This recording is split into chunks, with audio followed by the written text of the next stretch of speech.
আসসালামু আলাইকুম রহমতুল্লাহ। কেমন আছেন বন্ধুরা? সবাই আশা করি ভালো আছেন, আর ভালো থাকেন দোয়া সকলের জন্য করি। আজকে একটি গুরুত্বপূর্ণ বিষয় নিয়ে আপনাদের সাথে আলোচনা করতে যাচ্ছি। বিষয়টি হলো, জিনে মানুষকে স্পর্শ করার ৮টি প্রকার রয়েছে, যেগুলোর ধারাবাহিক আলোচনা আমরা পূর্বে করেছিলাম। এর মধ্যে থেকে আজকে ৬ষ্ঠ নাম্বার প্রকার, ৬ নম্বর প্রকার নিয়ে আলোচনা করতে যাচ্ছি, যেটাকে বলা হয় আল মাতসুল ওয়াহমি, ধারণাপ্রসূত জিনের আক্রমণ। এই প্রকারের বিষয়গুলো নিয়ে আজকে আমরা আলোচনা করতে যাচ্ছি। আশা করা যায় শুরু থেকে শেষ পর্যন্ত কথাগুলো শুনলে আপনার তদবির জগতের জিনকে আসর করার গুরুত্বপূর্ণ এলেম আপনার অর্জন হবে ইনশাআল্লাহ। তো বিষয়টা হলো, মাতসে ওয়াহমি বলা হয় কোনো লোকরে আসলে বাস্তবে জিন আক্রমণ করে নাই, কিন্তু এই লোকটায় ধারণায় এমনভাবে গেঁথে গেছে যে যার ফলে তার শারীরিক অবস্থা এমন পরিবর্তন হয়ে যায়, যার কারণে বুঝে আসে, তার অবস্থা দেখলে বোঝা যায় তাকে জিনে আক্রমণ করেছে।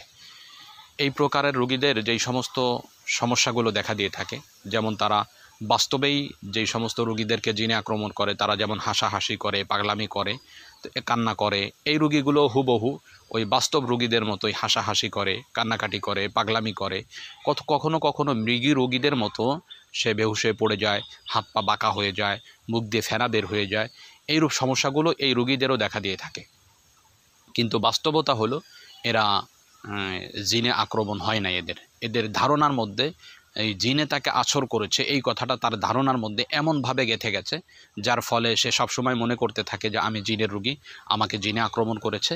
এবং যখন এই ধারণাটা প্রবল হয়ে যায়, তখন তার উপর এই সমস্ত অবস্থা বিস্তার লাভ করে। সে তখন হয়তো হাসাহাসি করে, অথবা পাগলামি করে, অথবা মৃগী রোগের মতো আচরণ তার মধ্যে দেখা দিয়ে থাকে।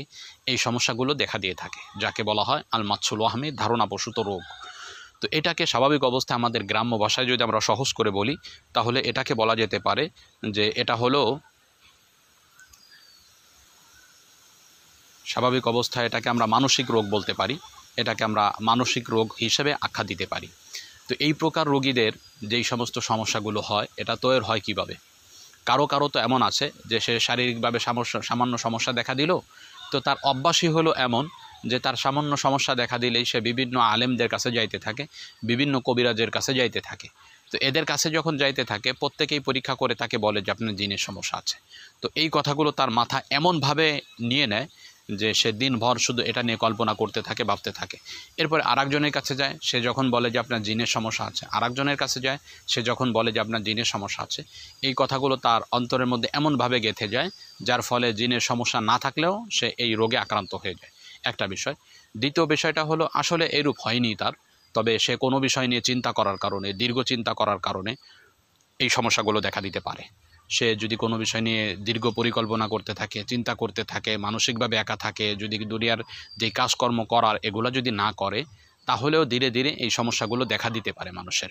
তো এই সমস্যাগুলো দেখা দিলে তখন এর জন্য আমরা কি করতে পারি স্বাভাবিক অবস্থায়? এই রোগীদের ব্যাপারে স্বাভাবিক অবস্থায় এই সমস্ত রোগ মাতসে ওয়াহমি যাদের, এদের চিকিৎসা করাটা অনেক কঠিন।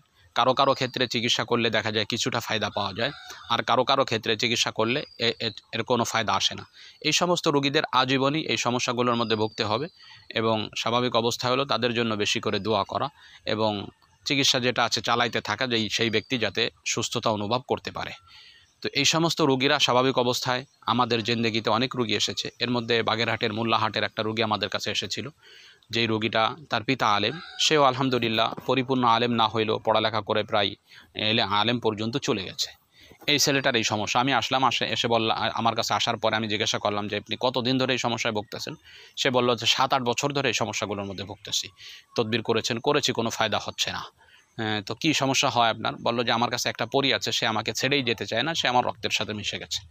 আমি তার কথাগুলো শুনে বুঝলাম যে আসলে তার জিনের সমস্যা। তো আমি জিন্নাতের দোয়া দুরুদ পড়লাম, পড়ার সাথে সাথে দোয়া পড়ে ফু দেওয়ার সাথে সাথে জিন এসে হাজির হয়ে গেল। জিজ্ঞাসা করলাম তোমার নাম কি? বললো যে আয়েশা।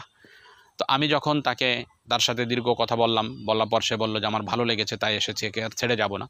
তো আমি তার সাথে কথা বলার পরে তাকে বিদায় করার জন্য চেষ্টা করলাম, কিন্তু সে যাচ্ছে না। হত্যা করার জন্য চেষ্টা করলাম, হত্যা হলো না। বন্দি করার জন্য চেষ্টা করলাম, বন্দিও হলো না। তখন আমার মধ্যে দ্বিধাদ্বন্দ্ব শুরু হলো। তো আমি তাকে শাস্তি দিয়ে রোগীর শরীর থেকে বিদায় করার জন্য চেষ্টা করতে শুরু করলাম, কিন্তু শাস্তি দিয়েও সে শাস্তি পাচ্ছে, কিন্তু রোগীর শরীর থেকে বিদায় হচ্ছে না। আমি শাস্তি বাদ দিয়ে তাকে জিজ্ঞেস করলাম আপনার নাম কি? ছেলেটা তার স্বাভাবিক নাম বলা শুরু করে দিল। আবার যখন শাস্তি দিয়ে বল নাম কি? আয়েশা। শাস্তি ছেড়ে দিলেই সে স্বাভাবিক রোগী আমাদের সাথে কথা বলতে থাকে। এরূপ আপনারা অনেক রোগী পাবেন, যে সমস্ত রোগীরা দেখবেন যে আসলে আপনার কাছে এসে যখন আপনি দোয়া দরুদ পড়েন তার উপর একটা প্রভাব বিস্তার করে।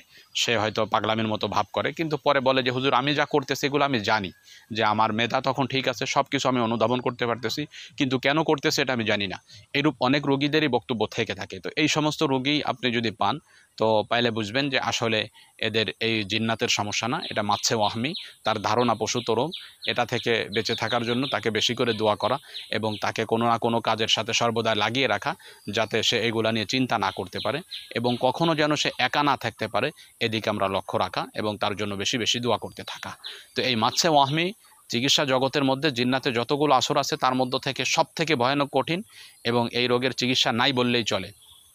এবং বড় বড় ইমাম যারা এই তদবির জগৎ নিয়ে গবেষণা করেছে, রুকিয়া নিয়ে গবেষণা করেছে, তারাই বলেছে যে এটা এমন একটা রোগ যেটা মৃত্যু পর্যন্ত মানুষের কাছ থেকে সরে না। এর জন্য দীর্ঘ মেহনত করা, দোয়া করা ছাড়া কোনো রাস্তা খোলা থাকে না। অতএব মাসে ওয়াহমি যাদের হবে তাদের জন্য আপনি যদি চিন্তা করেন যে তাদেরকে সাথে সাথে সুস্থ করে দিবেন, এটা কখনো হয় না। এই জন্য এই সমস্ত রোগীদের জন্য যদি চিকিৎসা তারা করতে চায়, চলমান চিকিৎসা করতে থাকবেন, হয়তো আল্লাহ তাআলা সুস্থ করে দিতে পারে। তবে কী চিকিৎসা দিবেন? জিন্নাতের জন্য যেই চিকিৎসা, এদের জন্য সেই চিকিৎসাই প্রয়োগ করতে হবে। এবং অন্তরকে সুস্থ রাখার জন্য, মানুষের অন্তরকে সুস্থ রাখার জন্য কিছু চিকিৎসা রয়েছে, এগুলো আমরা প্রয়োগ করতে পারি। কী চিকিৎসা আছে অন্তরকে সুস্থ রাখার জন্য, এ বিষয়ে আমরা আলাদা একটা ভিডিও বানাবো ইনশাআল্লাহ। তো আজকে এ পর্যন্তই, দেখা হবে অন্য কোনো দিন অন্য কোনো বিষয় নিয়ে। আসসালামু আলাইকুম ওয়া রাহমাতুল্লাহ।